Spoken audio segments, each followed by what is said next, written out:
Friends, ഇന്നത്തെ video എന്ന് പറയുന്നത് ഹിന്ദുസ്ഥാൻ പെട്രോളിയം കോർപ്പറേഷൻ ലിമിറ്റഡ്, അതായത് HPCLൻ്റെ പുതിയൊരു റിക്രൂട്ട്മെൻറ്റ് നോട്ടിഫിക്കേഷൻ വന്നിട്ടുണ്ട്. ഫ്രഷേഴ്സിന് അപ്ലൈ ചെയ്യുന്ന വേക്കൻസിയാണ്, പെർമനൻറ്റ് വേക്കൻസിയാണ്. നമുക്ക് 1 ലക്ഷത്തിൻ്റെ അടുത്ത് സ്റ്റാർട്ടിങ്ങിൽ തന്നെ സാലറി പ്രതീക്ഷിക്കാവുന്ന വേക്കൻസിയാണ്. അപ്പോൾ ഇതിലേക്ക് എക്സാം കാര്യങ്ങളുണ്ട്, ഓൺലൈനായിട്ടാണ് നമ്മൾ അപ്ലൈ ചെയ്യേണ്ടത്. അപ്പോൾ അതെല്ലാം വിശദമാക്കുന്നൊരു വീഡിയോ ആണ്. നിങ്ങൾക്ക് ഡിപ്ലോമ ഉള്ളവർക്ക് ഇതിലേക്ക് അപ്ലൈ ചെയ്യാം. അപ്പോൾ നിങ്ങളുടെ കൂട്ടുകാരുണ്ട്, മാക്സിമം അവരിലേക്കൊക്കെ ഒന്ന് നിങ്ങൾ ഷെയർ ചെയ്ത് കൊടുക്കുക. നിങ്ങൾക്ക് യൂസ്ഫുൾ ആണെങ്കിൽ നിങ്ങൾ വീഡിയോ ലൈക്ക് ചെയ്യുക, നമ്മുടെ ചാനൽ സബ്സ്ക്രൈബ് ചെയ്യുക. അപ്പോൾ നമ്മുടെ ചാനൽ ഇതുവരെ നിങ്ങൾ സബ്സ്ക്രൈബ് ചെയ്യാൻ വിട്ടുപോയിട്ടുണ്ടെങ്കിൽ നമ്മുടെ ചാനൽ കയറി സബ്സ്ക്രൈബ് ചെയ്യുക, നമ്മുടെ ചാനലിൽ മെമ്പർഷിപ്പ് എടുക്കുക. അങ്ങനെ കുറേ ഓപ്ഷൻസ് ഉണ്ട്. അതുപോലെ തന്നെ നമ്മൾ ലൈവ് വീഡിയോസൊക്കെ ഇപ്പോൾ ചെയ്ത് വരുന്നുണ്ട്. അപ്പോൾ നമ്മുടെ ലൈവ് സെഷനിലൊക്കെ നിങ്ങൾക്ക് എന്ത് ചെയ്യാൻ പറ്റും, അറ്റൻഡ് ചെയ്യാൻ പറ്റും. അപ്പോൾ അതൊക്കെ നിങ്ങൾക്ക് ഉള്ള ഡൗട്ട് ക്ലിയറിംഗ് ആയിട്ട് ഉള്ളൊരു സെഷനായിട്ട് നിങ്ങൾക്ക് വേണമെങ്കിൽ അത് യൂസ് ചെയ്യാം. കാരണം എന്തെങ്കിലും ഡൗട്ടൊക്കെ ഉണ്ടെങ്കിൽ അപ്പം തന്നെ നമ്മളത് മറുപടി തരും. അതായത് റിക്രൂട്ട്മെൻറ്റുമായി ബന്ധപ്പെട്ടൊക്കെ ഉണ്ടെങ്കിൽ നമുക്ക് അറിയുന്ന കാര്യങ്ങൾ ഷെയർ ചെയ്യുന്നതാണ്. ഓക്കെ, അപ്പോൾ നമ്മുടെ ലൈവിലൊക്കെ വരിക നിങ്ങൾ ഇടയ്ക്കിടയ്ക്ക്. അപ്പം നമുക്ക് നേരെ എന്ത് ചെയ്യാം, ഒഫീഷ്യൽ നോട്ടിഫിക്കേഷനിലേക്ക് വരാം. ഇതാണ് ഒഫീഷ്യൽ നോട്ടിഫിക്കേഷൻ, നിങ്ങൾക്ക് കാണാൻ പറ്റും. അപ്പോൾ എന്താണ് ഹിന്ദുസ്ഥാൻ എയറോനോട്ടിക്സ് എന്താണ് നമ്മുടെ ഈ പറയുന്ന HPCL, അതായത് ഹിന്ദുസ്ഥാൻ പെട്രോളിയം കോർപ്പറേഷൻ ലിമിറ്റഡ് എന്താണ് എന്നുള്ളതിനെ കുറിച്ചിട്ടൊക്കെ വ്യക്തമായിട്ടുള്ള ഒരു ഇൻട്രോ ഒക്കെ തന്നിട്ടുണ്ട് നമുക്ക് നോട്ടിഫിക്കേഷനിൽ. അപ്പോൾ ഇവിടെ നിങ്ങൾക്ക് കാണാൻ പറ്റും, ഓൺലൈനായിട്ടാണ് ഇതിലേക്ക് അപേക്ഷ വിളിച്ചിരിക്കുന്നത്. അപ്പോൾ ഈ നോട്ടിഫിക്കേഷൻ്റെ സ്റ്റാർട്ടിംഗ് ഡേറ്റ്, ഓൺലൈൻ അപേക്ഷയുടെ സ്റ്റാർട്ടിംഗ് ഡേറ്റ് എന്ന് പറയുന്നത് ജനുവരി 15 മുതൽ നിങ്ങൾക്ക് ഓൺലൈനായിട്ട് അപ്ലൈ ചെയ്ത് തുടങ്ങാം. ക്ലോസിംഗ് ഡേറ്റ് ഫെബ്രുവരി 14 വരെയാണ്. ഇതിൻ്റെ ഏറ്റവും ലാസ്റ്റ് ഡേറ്റ്, അപ്ലൈ ചെയ്യാവുന്ന ലാസ്റ്റ് ഡേറ്റ് എന്ന് പറയുന്നത് ഫെബ്രുവരി 14 വരെയാണെന്ന് പ്രത്യേകം ശ്രദ്ധിക്കുക. ഇനി അതോടൊപ്പം തന്നെ ഇതിലേക്ക് വിളിച്ചിരിക്കുന്ന പോസ്റ്റുകൾ നമുക്ക് നോക്കാം. അപ്പോൾ നിങ്ങൾക്ക് ഇവിടെ കാണാം, ജൂനിയർ എക്സിക്യൂട്ടീവ് എന്ന് പറയുന്ന പോസ്റ്റിലേക്കാണ് വിളിച്ചിരിക്കുന്നത്. അതിൽ തന്നെ വിവിധ ഡിസിപ്ലിൻ ഉണ്ട്. മെക്കാനിക്കൽ ഉണ്ട്, മെക്കാനിക്കൽ 130 വേക്കൻസി, ഇലക്ട്രിക്കൽ നമുക്ക് 65 വേക്കൻസി, ദെൻ ഇൻസ്ട്രുമെൻറ്റേഷനിൽ നമുക്ക് 37 വേക്കൻസി, ദെൻ കെമിക്കലിൽ നമുക്ക് 2 വേക്കൻസി.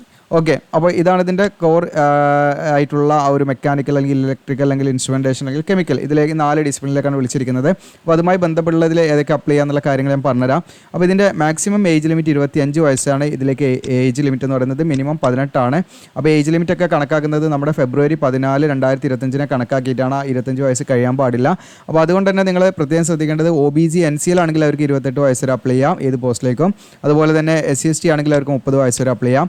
ചില പോസ്റ്റുകളിൽ PWD റിസർവ്ഡ് ആയുള്ള പോസ്റ്റുകളുണ്ട്, അവർക്ക് അതിലേക്ക് PWD കാൻഡിഡേറ്റ്സ് ആണെങ്കിൽ അവർക്ക് 10 മുതൽ 15 വർഷം വരെ എക്സ്ട്രാ ഏജ്, 25 പുറമെ ഏജ് റിലാക്സേഷൻ ഉണ്ടായിരിക്കും എന്നുള്ളതാണ്. അപ്പോൾ ഇതിലേക്ക് നിങ്ങളുടെ കാണാം, മിനിമം എക്സ്പീരിയൻസ് എന്ന് പറയുന്നത് യാതൊരു എക്സ്പീരിയൻസിൻ്റെ ആവശ്യമില്ല, ഫ്രഷേഴ്സിന് ഇതിൽ അപ്ലൈ ചെയ്യാം എന്നുള്ളതാണ്. അപ്പോൾ നല്ലൊരു അവസരമാണ്. നിങ്ങളുടെ കൂട്ടുകാരിലേക്ക് മാക്സിമം നിങ്ങൾ ഷെയർ ചെയ്യുക. വീഡിയോ മുഴുവനായിട്ടും കാണുന്ന ശേഷം മാത്രം നിങ്ങൾ യാതൊരു തെറ്റും കൂടാതെ നിങ്ങൾ അപ്ലൈ ചെയ്യുമ്പോൾ ശ്രദ്ധിക്കേണ്ട ഒരുപാട് കാര്യങ്ങളുണ്ട്, അതെല്ലാം നമ്മൾ പറയാം.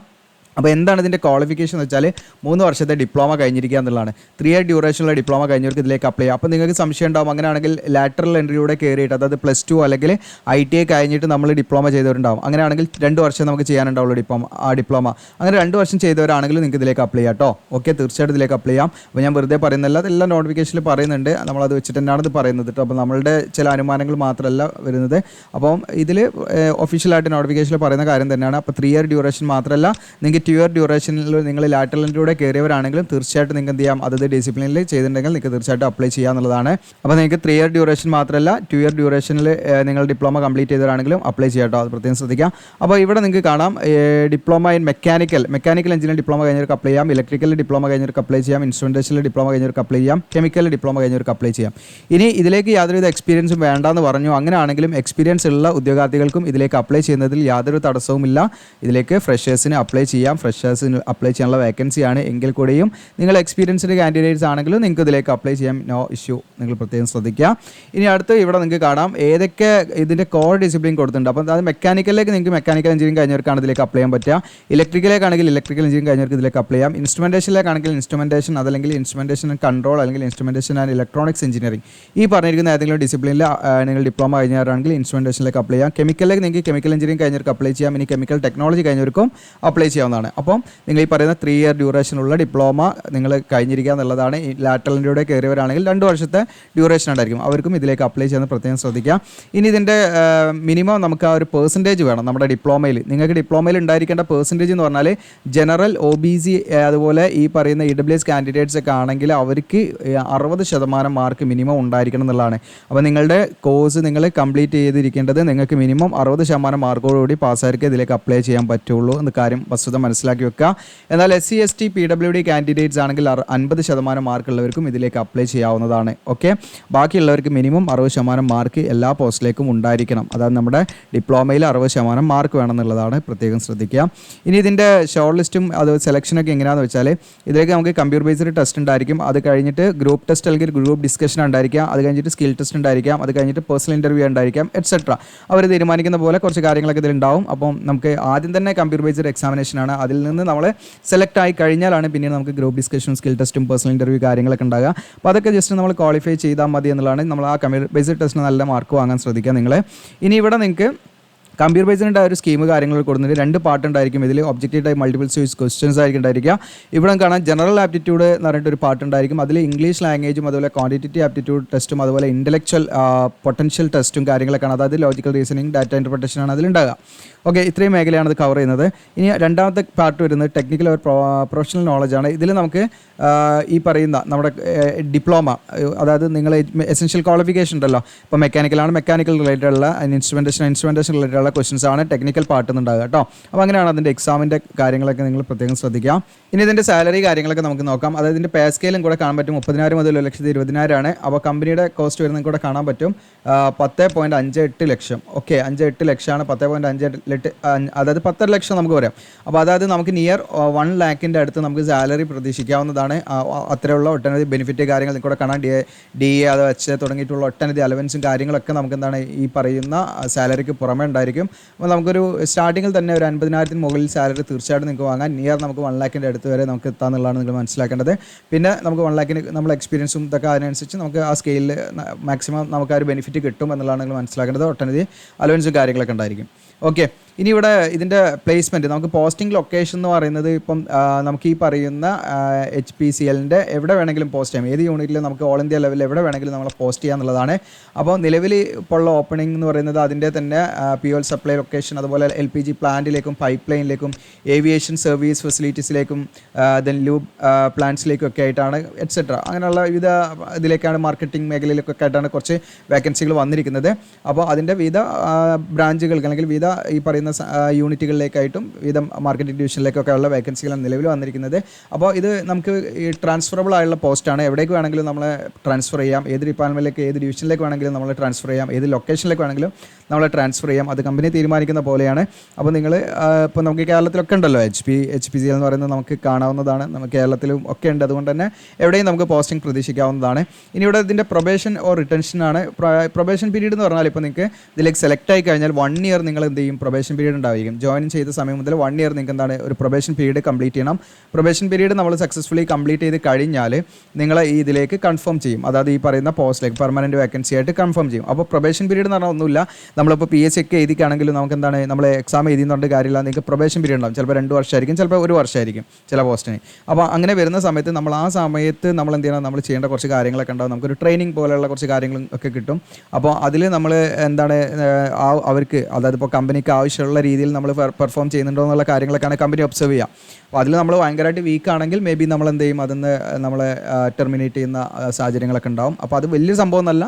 അത് നമ്മൾ അതിനനുസരിച്ച് നല്ല രീതിയിൽ നമ്മൾ എന്ത് ചെയ്ത് ആത്മാർത്ഥതയോട് വർക്ക് ചെയ്താൽ മതി എന്നുള്ളതാണ് നിങ്ങൾ മനസ്സിലാക്കേണ്ടത്. അല്ലാതെ വേറെ പ്രശ്നങ്ങളൊന്നുമല്ല. അപ്പോൾ ഇത് പെർമനൻറ്റ് വേക്കൻസി തന്നെയാണ്. അടുത്ത നമുക്ക് റിട്ടൻഷൻ എമൗണ്ട് ആണ്. ജസ്റ്റ് ഞാനിത് കണ്ടുകൊണ്ട് നിങ്ങൾ പറയണത് വലിയ സംഭവം എന്നല്ല.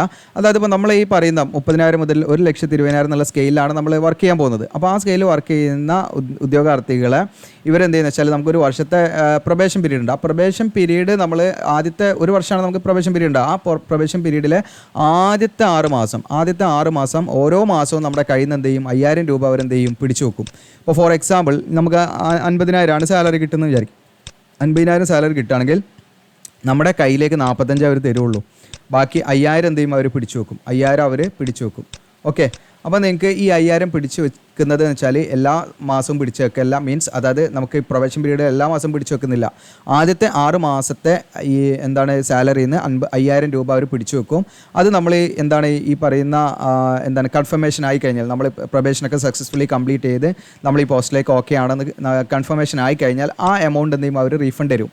അതല്ല നമ്മളെന്താണ് ജസ്റ്റ് ഈ കമ്പനിയെ പറ്റിച്ച് നമ്മൾ അവിടുന്ന് മുങ്ങുകയോ അതല്ലെങ്കിൽ നമ്മളെന്താണ് ജോലി ചെയ്യാതെ അവിടെ നിന്ന് ഇറങ്ങുകയൊക്കെ ആണെങ്കിൽ എമൗണ്ട് നമുക്ക് തരില്ല. അത് നമുക്ക് നഷ്ടമാകും. ഓക്കെ, അതായത് ഒരു ബോണ്ട് പോലെ തന്നെയാണ് ഇവർ ആ ഒരു ബോണ്ട് എമൗണ്ട് ആയിട്ടാണ് ഇവരത് യൂസ് ചെയ്യുന്നത് എന്നുള്ളതാണ്. അപ്പോൾ നിങ്ങൾ പോകാതിരിക്കാൻ വേണ്ടിയിട്ടാണ്, അതായത് പെട്ടെന്ന് ഇട്ടേച്ച് പോകാതിരിക്കാൻ വേണ്ടിയിട്ടാണ്, റീസണബിൾ അല്ലാത്ത കാര്യം കൊണ്ട് പോകാതിരിക്കാൻ വേണ്ടിയിട്ടാണ് ഈ ഒരു 5000 എമൗണ്ട് പെർ മന്ത് വെച്ച് നിങ്ങളെ കയ്യിൽ നിന്ന് പിടിച്ചു വെക്കുന്നത്. അപ്പോൾ 6 മാസം കഴിഞ്ഞ് കംപ്ലീറ്റ് ചെയ്ത് നമ്മൾ ആ പ്രൊബേഷൻ പീരീഡൊക്കെ കംപ്ലീറ്റ് ചെയ്ത് നമ്മൾ കൺഫർമേഷൻ കൊടുത്താൽ, അതായത് നമ്മൾ ഇതിൽ വർക്ക് ചെയ്യുന്നവർക്ക് തോന്നിയാൽ ആ ഒരു വർഷം കഴിഞ്ഞാൽ നമുക്ക് എന്ത് ചെയ്യും, നമുക്ക് ഈ 5000 എമൗണ്ട് റീഫണ്ട് ആവും. അതല്ലെങ്കിൽ അത് റീഫണ്ട് കിട്ടില്ല എന്നുള്ളതാണ് മനസ്സിലാക്കേണ്ടത്. പിന്നെ നിങ്ങൾക്ക് SC ST OBC റിസർവേഷൻ ഇവിടെ ഉണ്ട്. 35 വേക്കൻസി SCക്ക്, STക്ക് 17 വേക്കൻസി, OBC NCL ആണെങ്കിൽ അവർക്ക് 63 വേക്കൻസി, ദെൻ EWS ആണെങ്കിൽ 23, ജനറൽ ആണെങ്കിൽ 96, അങ്ങനെ 234 വേക്കൻസി. പിന്നെ OBC NCLും അതുപോലെ SC ST EWS വേക്കൻസി ഒക്കെ റിസർവേഷനൊക്കെ കിട്ടണമെങ്കിലും ഏജ് റിലാക്സേഷനൊക്കെ കിട്ടണമെങ്കിൽ നിങ്ങൾക്ക് സെൻട്രൽ ഗവൺമെൻറ് പർപ്പസിന് വേണ്ടി തയ്യാറാക്കിയ കാറ്റഗറി സർട്ടിഫിക്കറ്റ് നിങ്ങളുടെ കയ്യിലുണ്ടായിരിക്കണം. OBC ആണെങ്കിൽ OBC നോൺ ക്രിമിനൽ സർട്ടിഫിക്കറ്റ് ആണ് നിങ്ങളുടെ കയ്യിലുണ്ട്, പ്രത്യേകം ശ്രദ്ധിക്കുക. ഏജ് റിലാക്സേഷനൊക്കെ ഞാൻ ഓൾറെഡി പറഞ്ഞതാണ്, നിങ്ങൾക്ക് കാണാം OBC SC STൻ്റെയും ഈ PWDൻ്റെ ഒക്കെ ഞാൻ പറഞ്ഞതാണ്. ഇനി PWDക്ക് സ്യൂട്ടബിൾ ആയ വേക്കൻസി നിങ്ങൾക്ക് കൂടെ കാണാൻ പറ്റും കേട്ടോ. ഈ ഒരു കാറ്റഗറിക്കൊക്കെ എന്താണ് ഇതിൽ പറയുന്ന കാറ്റഗറിക്കൊക്കെ എന്ത് ചെയ്യാൻ പറ്റും, അതിൻ്റെ എക്സ്പാൻഷനൊക്കെ ഇവിടെ ഉണ്ട്. ജസ്റ്റ് സംശയം ഉണ്ട് നോക്കിയിട്ട് നിങ്ങൾക്ക് അങ്ങനെയുള്ളവർക്ക് അതിലേക്ക് അപ്ലൈ ചെയ്യാം. ഇനി ഇവിടെ അപ്ലിക്കേഷൻ പ്രോസസ്സ് എന്ന് പറഞ്ഞാൽ നമുക്ക് 15 ജനുവരി മുതൽ 14 ഫെബ്രുവരി ആണ് ഓൺലൈനായിട്ടാണ് അപ്ലൈ ചെയ്യേണ്ടത്. എങ്ങനെയാണെന്നുള്ളത് ഞാൻ കാണിക്കാം. അതോടൊപ്പം തന്നെ അപേക്ഷാ ഫീസ് ഉണ്ട് ഇതിൽ. SC ST അതുപോലെ PWD കാൻഡിഡേറ്റ്സിന് യാതൊരുവിധ ഫീസും കൊടുക്കേണ്ട, അവർക്ക് ഫ്രീ ആയിട്ട് ഇതിലേക്ക് അപ്ലൈ ചെയ്യാം. യാതൊരുവിധ ഫീസിൻ്റെയും ആവശ്യമില്ല. ബാക്കിയുള്ളവർക്ക് അത്യാവശ്യം ഫീ ഉണ്ട് എന്നുള്ളതാണ് നിങ്ങൾ മനസ്സിലാക്കേണ്ടത്. 1000 രൂപയും പ്ലസ് 18% GSTയും വരുമ്പോൾ 1180 രൂപ നമ്മൾ ഫീ അടയ്ക്കണം. ഇത് റീഫണ്ട് ചെയ്യുന്ന ഫീ അല്ല എന്ന് പ്രത്യേകം ശ്രദ്ധിക്കുക. അപ്പോൾ ഈ 1180 എന്ന് കണ്ട് നിങ്ങൾ ഞെട്ടണ്ട. നിങ്ങൾ എന്താണെന്ന് വെച്ചാൽ നമുക്ക് നല്ലൊരു ഒരു ഓപ്ഷനാണ് ഫ്രഷേഴ്സിനൊക്കെ അപ്ലൈ ചെയ്യാൻ പറ്റുന്ന. അപ്പോൾ ഈ ഒരു എമൗണ്ട് കണ്ടിട്ട് തന്നെ പലരും അപ്ലൈ ചെയ്യാതിരിക്കാനുള്ള പോസിബിലിറ്റി ഉണ്ട്. അപ്പോൾ നിങ്ങളിതിലേക്ക് അപ്ലൈ ചെയ്യാൻ നല്ല രീതിയിൽ പഠിക്കുക എന്നുള്ളതാണ്. അപ്പോൾ അങ്ങനെയൊക്കെ ചെയ്ത് കഴിഞ്ഞാൽ അതിൻ്റെ ഒരു ബെനിഫിറ്റ് ഉണ്ടാവും. പിന്നെ നമ്മുടെ പ്ലേ സ്റ്റോറിൽ നമ്മുടെ GeoCL എജുലാൻഡിൻ്റെ ആപ്പ് ഉണ്ട്. ജസ്റ്റ് നിങ്ങൾ ഡൗൺലോഡ് ചെയ്ത് വെക്കാൻ നമുക്ക് സമയമൊക്കെ കിട്ടുകയാണെങ്കിൽ അത് തീർച്ചയായിട്ടും മെറ്റീരിയലൊക്കെ നമ്മൾ ആഡ് ചെയ്യും. ഓക്കെ, അപ്പോൾ ഇത്രയും കാര്യങ്ങൾ ഇതിൽ ശ്രദ്ധിക്കുക. നിങ്ങൾ നമുക്ക് ഓൺലൈനായിട്ട് ഫീ അടയ്ക്കാം. അപ്പം വലിയ എമൗണ്ടാന്ന് പറഞ്ഞ് ഇരിക്കേണ്ട, നിങ്ങൾ നല്ല പഠിക്കുക, നിങ്ങൾ എക്സാം എഴുതുക എന്നുള്ളതാണ് നിങ്ങൾ ചെയ്യേണ്ടത്. ഇനി അടുത്തൊരു ഡൗട്ട് എന്താണെന്ന് വെച്ചാൽ, ഇപ്പോൾ നിങ്ങൾക്ക് BE or BTech അല്ലെങ്കിൽ എഞ്ചിനീയറിംഗ് ഗ്രാജുവേഷൻ ഉള്ളവർക്ക് ഇതിലേക്ക് അപ്ലൈ ചെയ്യാൻ പറ്റുമോ എന്നുള്ളതാണ്. അങ്ങനെയുള്ളവർക്ക് ഇതിലേക്ക് അപ്ലൈ ചെയ്യാൻ പറ്റില്ല. പക്ഷേ അത് നിങ്ങൾക്ക് ഡിപ്ലോമ തന്നെ വേണം. ഡിപ്ലോമ പ്ലസ് നിങ്ങൾക്ക് BE or BTech ഉണ്ടെങ്കിൽ അപ്ലൈ ചെയ്യാം. അതിവിടെ വ്യക്തമായിട്ട് പറയുന്നുണ്ട്. അതല്ലാതെ നിങ്ങൾക്ക് ഡിപ്ലോമക്ക് പകരമായിട്ട് BE or BTech അങ്ങനെയുള്ളവർക്കൊന്നും ഇതിലേക്ക് അപ്ലൈ ചെയ്യാൻ പറ്റില്ല. എഞ്ചിനീയറിംഗ് ഗ്രാജുവേഷൻ ഉള്ളവർക്ക് അപ്ലൈ ചെയ്യാൻ പറ്റില്ല. അതിലുപരി നിങ്ങൾക്ക് എന്താണ്, നിങ്ങൾ ഡിപ്ലോമ എന്ത് ചെയ്തിട്ടുണ്ട്, കംപ്ലീറ്റ് ചെയ്തിട്ടുണ്ട്, പ്ലസ് ഡിപ്ലോമ കഴിഞ്ഞിട്ടാണ് നിങ്ങൾ BE or BTech കഴിഞ്ഞിട്ടുണ്ടെങ്കിൽ നിങ്ങൾക്ക് അങ്ങനെയുള്ളവർക്ക് ഇതിലേക്ക് അപ്ലൈ ചെയ്യാം കേട്ടോ. അതായത് ഒരു ഉദ്യോഗാർത്ഥിക്ക് ഈ പറഞ്ഞിരിക്കുന്ന എസൻഷ്യൽ ക്വാളിഫിക്കേഷൻ അതായത് മെക്കാനിക്കൽ എഞ്ചിനീയറിംഗ് ഡിപ്ലോമയുണ്ട്, പ്ലസ് അവരെന്ത് ചെയ്തിട്ടുണ്ട് BE അല്ലെങ്കിൽ BTech അവർ ചെയ്തിട്ടുണ്ട്. അങ്ങനെയുള്ളവർക്ക് തീർച്ചയായിട്ടും ഇതിലേക്ക് അപ്ലൈ ചെയ്യാം. ഉയർന്ന ക്വാളിഫിക്കേഷൻ്റെ തടസ്സമല്ല.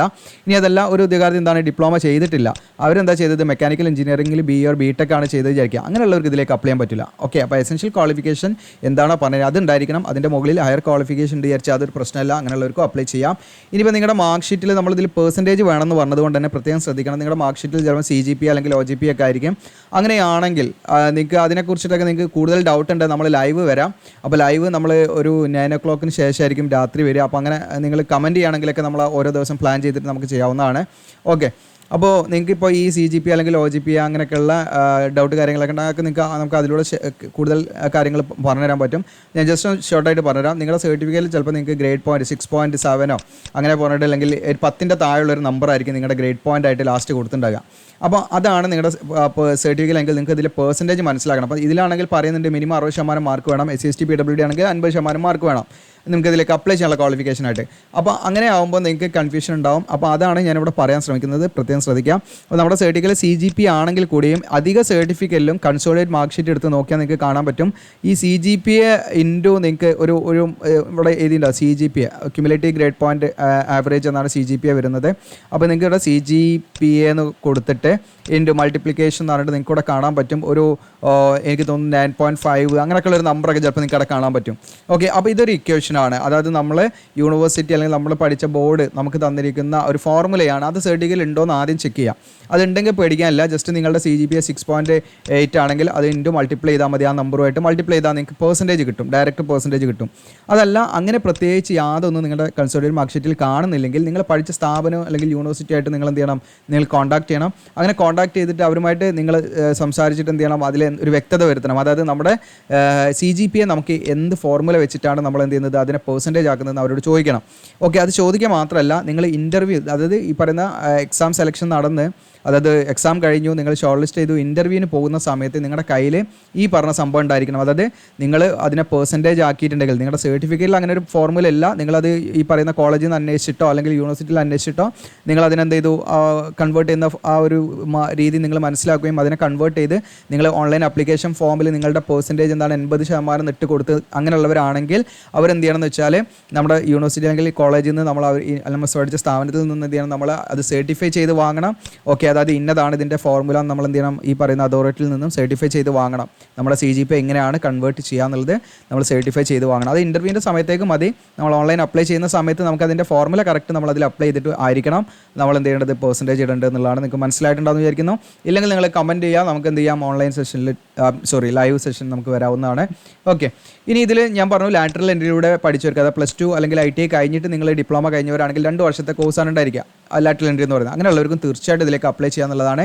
അങ്ങനെയുള്ളവരാണെങ്കിൽ നിങ്ങൾ പെർസെൻറ്റേജ് നോക്കേണ്ടത് നിങ്ങളെ 4 സെമസ്റ്ററിൻ്റെ ഉണ്ടാകുക, 4 സെമസ്റ്ററിൻ്റെ ടോട്ടൽ കൂട്ടിയിട്ട് നിങ്ങൾ പെർസെൻറ്റേജ് നോക്കാം. ഓക്കെ, അതല്ല 3 വർഷം പഠിച്ചവരാണെങ്കിൽ അവർക്ക് 6 സെമസ്റ്റർ ഉണ്ടാവും, അതാണ് അവർ നോക്കേണ്ടത് കേട്ടോ. അപ്പോൾ ഇത്രയുമാണ് ഇതിൻ്റെ വെരി ഇമ്പോർട്ടൻ്റ് ആയിട്ടുള്ള കാര്യങ്ങൾ. ഇനി നമ്മൾ എങ്ങനെയാണ് ഇതിലേക്ക് അപ്ലൈ ചെയ്യേണ്ടതെന്ന് വെച്ചാൽ നമ്മുടെ വീഡിയോയുടെ ഡിസ്ക്രിപ്ഷനിൽ അപ്ലൈ ചെയ്യുന്ന ലിങ്ക് തരും. അതിൽ ക്ലിക്ക് ചെയ്താൽ നമ്മുടെ ഈ പേജിലേക്കായിരിക്കും വരിക. ഹോം പേജാണ് നമ്മുടെ വെബ്സൈറ്റിൻ്റെ. അല്ലെങ്കിൽ നിങ്ങൾ GeoGL എജുലാൻഡ് എന്ന് ജസ്റ്റ് ഗൂഗിളിൽ ടൈപ്പ് ചെയ്താൽ നമ്മുടെ വെബ്സൈറ്റിൽ കയറാൻ പറ്റും. ഹോം പേജിൽ കയറുക. ഹോം പേജിൽ കയറി ലേറ്റസ്റ്റ് ജോബ്സ് എന്ന് പറയുന്നത് കൂടെ കാണാൻ പറ്റും നിങ്ങൾക്ക്. ജസ്റ്റ് ഞാൻ ഒന്ന് റീഫ്രഷ് ചെയ്യാം. ഓക്കെ, ഇപ്പോൾ ഇവിടെ കാണാം നിങ്ങൾക്ക് HPCL ജൂനിയർ എക്സിക്യൂട്ടീവ് ഓഫീസർ എന്ന് പറഞ്ഞിട്ട് നിങ്ങളുടെ ലേറ്റസ്റ്റ് ജോബ്സ്. നിങ്ങൾക്ക് ഇപ്പോൾ നമ്മൾ വീഡിയോ ചെയ്തതിന് ശേഷം പബ്ലിഷ് ചെയ്തതിന് ശേഷം കുറേ ദിവസം കഴിഞ്ഞിട്ടാണ് നമ്മൾ വീഡിയോ കാണുന്നതെങ്കിൽ നിങ്ങൾക്ക് ആ ലേറ്റസ്റ്റ് ജോബ്സ് ഇവിടെ തന്നെ ഉണ്ടാവില്ല.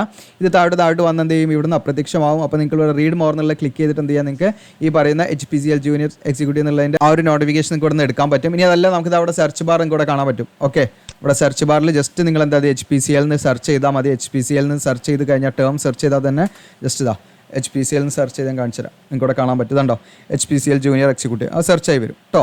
ഇത് മുൻപത്തെ റിക്രൂട്ട്മെൻറ്റിൻ്റെ ആണ്. ഇതിപ്പം വന്ന 2025, മറ്റേ 2024 ഇവിടെ കാണിക്കുന്നത്. അതിൻ്റെ ഡേറ്റ് ഒക്കെ ഇവിടെ കാണാൻ പറ്റും നിങ്ങൾക്ക് കേട്ടോ. ജനുവരിയാണ് ഇതിൻ്റെ സ്റ്റാർട്ടിംഗ് ഡേറ്റ് നമ്മൾ ഇട്ടിരിക്കുന്നത്, അത് പബ്ലിഷ് ചെയ്തിരിക്കുന്നത് എന്നുള്ളതാണ് ഇവിടെ കാണിക്കുക. ഇത് പബ്ലിഷ് ചെയ്തിരിക്കുന്നത് സെപ്റ്റംബർ 4 ഓക്കെ, അപ്പോൾ അതൊക്കെ നോക്കിയാൽ നിങ്ങൾക്ക് പെട്ടെന്ന് മനസ്സിലാക്കും. അപ്പോൾ അതിൽ ക്ലിക്ക് ചെയ്യാം. അതിൽ ക്ലിക്ക് ചെയ്ത് കഴിഞ്ഞാൽ നമുക്ക് HPCL ജൂനിയർ എക്സിക്യൂട്ടീവ് എന്നുള്ള താഴെ ഇങ്ങനെ സ്ക്രോൾ ഡൗൺ ചെയ്യാം. ഇമ്പോർട്ടൻറ്റ് ഡീറ്റെയിൽസ് എല്ലാം അതിൽ കൊടുത്തിട്ടുണ്ട്. താഴെ സ്ക്രോൾ ഡൗൺ ചെയ്യാം. ഇവിടെ നിങ്ങൾക്ക് ഇമ്പോർട്ടൻറ്റ് ലിങ്ക്സ്, നോട്ടിഫിക്കേഷൻ നിങ്ങൾക്ക് ഇവിടുന്ന് ഡൗൺലോഡ് ചെയ്യാം. അപ്ലിക്കേഷൻ ഫോം നമ്മൾ ഓൺലൈനായിട്ടാണ് അപ്ലൈ ചെയ്യേണ്ടത്. അതിലെന്ത് ചെയ്യാം, ജസ്റ്റ് നമ്മൾ ക്ലിക്ക് ചെയ്യാം. ഓക്കെ, പിന്നെ ഒരു കാര്യം പാടെ, അപ്പോൾ നമ്മുടെ വെബ്സൈറ്റിൽ നമുക്ക് ലൈവൊക്കെ വരാൻ കുറച്ചും കൂടെ എളുപ്പം എന്ന് വെച്ചാൽ ഫേസ്ബുക്ക് അക്കൗണ്ട്. അപ്പോൾ നമ്മുടെ ഫേസ്ബുക്ക് പേജ് ഉണ്ടാക്കിയിട്ടുണ്ട്.